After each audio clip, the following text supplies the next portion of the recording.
আশা করছি সবাই অনেক অনেক ভালো আছেন। চলে আসলাম নতুন আরও একটি সহজ রেসিপি নিয়ে।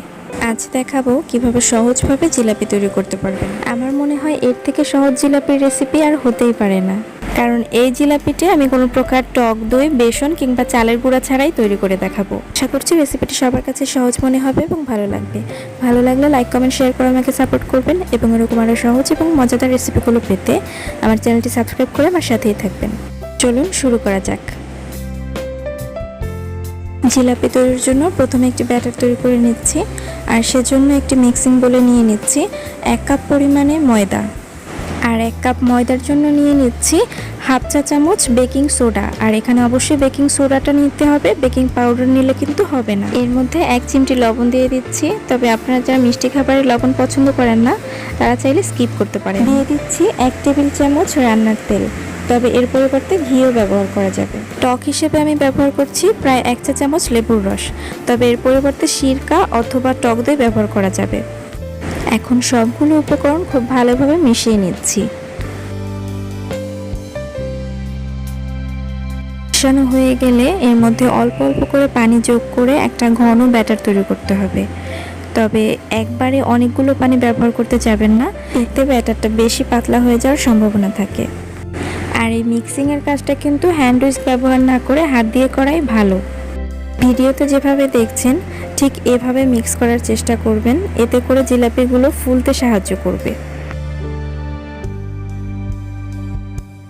তো আমি অল্প অল্প করে পানি মিক্স করে একটা ঘন ব্যাটার তৈরি করে নিয়েছি, আর ব্যাটারের ঘনত্বটা আপনাদের দেখিয়ে দিচ্ছি, একটু দেখে বুঝে নেওয়ার চেষ্টা করুন।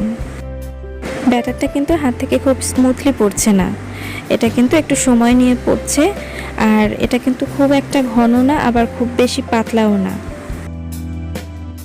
আমি 1 কাপ পানি নিয়েছিলাম, তবে সবটুকু পানি আমার দরকার পড়েনি, তো ওখান থেকে আমার এতটুকু পানি বেঁচে গিয়েছে। জিলাপি তৈরির জন্য এখানে একটি বোতল নিয়ে নিয়েছি, আর এর মুখটা আমি একটা লোহা পুড়িয়ে ছিদ্র করে নিয়েছি। আর এই বোতলের সাহায্যে আজকে আমি জিলাপিগুলো তৈরি করব। তবে আপনারা চাইলে এর পরিবর্তে যে কোনো ক্যাচাপের বোতল অথবা পাইপিং ব্যাগ দিয়েও সেম কাজটা করতে পারেন। ব্যাটারটা আমি তৈরি করে রেখেছিলাম, সেই ব্যাটারটা আমি এই বোতলের মধ্যে নিয়ে নিয়েছি।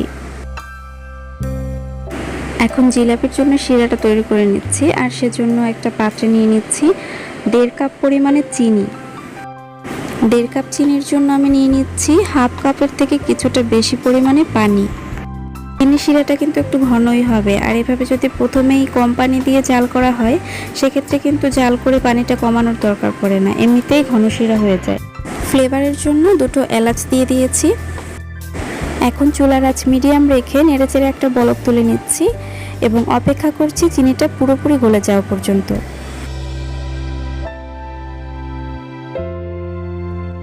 শিরাতে কিন্তু বলক চলে এসেছে এবং চিনিটা কিন্তু পুরোপুরি গলে গিয়েছে। শিরাটা একটু আঠালো টাইপ হবে, হাত দিয়ে ধরলেই কিন্তু বুঝতে পারবেন। যেহেতু শিরাটা ঘন, তাই এটা কিন্তু কিছুক্ষণ রেখে দিলে জমে যাওয়ার সম্ভাবনা থাকে, আর সেজন্য আমি এর মধ্যে অ্যাড করে দিচ্ছি কিছুটা লেবুর রস। লেবুর রসটা দেওয়া হলে শিরাটা জমে যাওয়ার সম্ভাবনা থাকবে না। এখন চুলাটা বন্ধ করে এটাকে ঢেকে রেখে দিচ্ছি একটা সাইডে এবং জিলাপিগুলো তৈরি করে নিচ্ছি।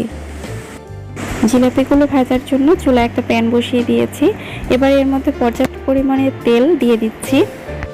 এবার চুলার আঁচ মিডিয়াম রেখে তেলটাকে পর্যাপ্ত পরিমাণে গরম করে নিতে হবে। তেলটা ঠিকঠাক গরম হয়েছে কিনা বোঝার জন্য হাতের সাহায্যে কিছুটা ব্যাটার নিয়ে তেলের মধ্যে দিয়ে দেখতে হবে। যদি সাথে সাথে উপরে ফুলে ওঠে এবং ভেসে ওঠে তাহলে বুঝতে হবে তেলটা পারফেক্টভাবে গরম হয়েছে। তো আমার তেলের তাপমাত্রাটা ঠিকঠাক আছে। এখন আমি জিলাপিগুলোর শেপ দিয়ে নিচ্ছি।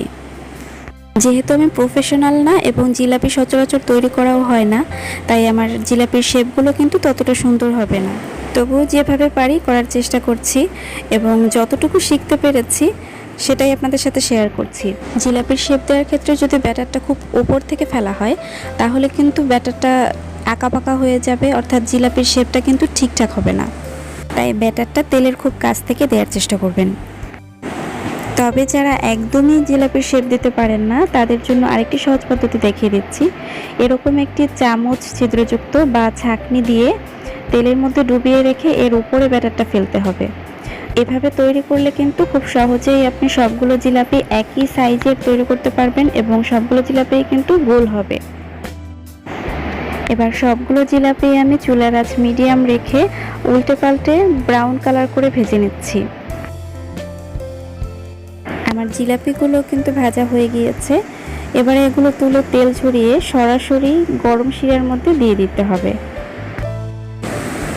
আর জিলাপিগুলো কিন্তু সরাসরি তেল থেকে তুলেই শিরার মধ্যে দিয়ে দিতে হবে, না হলে কিন্তু ভিতরে শিরা ঢুকবে না। তো আমি গরম জিলাপিগুলো হালকা গরম শিরার মধ্যে দিয়ে দিয়েছি। এবার এই শিরার মধ্যে এগুলোকে ডুবিয়ে রাখতে হবে 30 থেকে 40 সেকেন্ডের জন্য। এর মধ্যে কিন্তু এই জিলাপিগুলোর ভেতরে পুরোপুরিভাবে রস ঢুকে যাবে। জিলিপিগুলোকে শিরা থেকে তুলে এভাবে একটা লোহার শিকের মাধ্যমে যদি এভাবে ঝুলিয়ে রাখা হয়, তাহলে এক্সট্রা যে শিরাটা থাকে সেটা কিন্তু ঝরে যাবে। একই পদ্ধতিতে আমি সবগুলো জিলাপি তৈরি করে নিচ্ছি।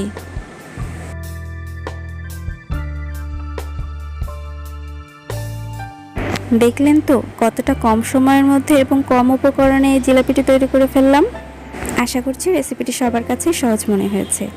রেসিপিটি যদি ভালো লেগে থাকে লাইক কমেন্ট শেয়ার করে আমাকে সাপোর্ট করবেন এবং এরকম আরও সহজ এবং মজাদার রেসিপিগুলো পেতে আমার চ্যানেলটি সাবস্ক্রাইব করে সাথেই থাকবেন।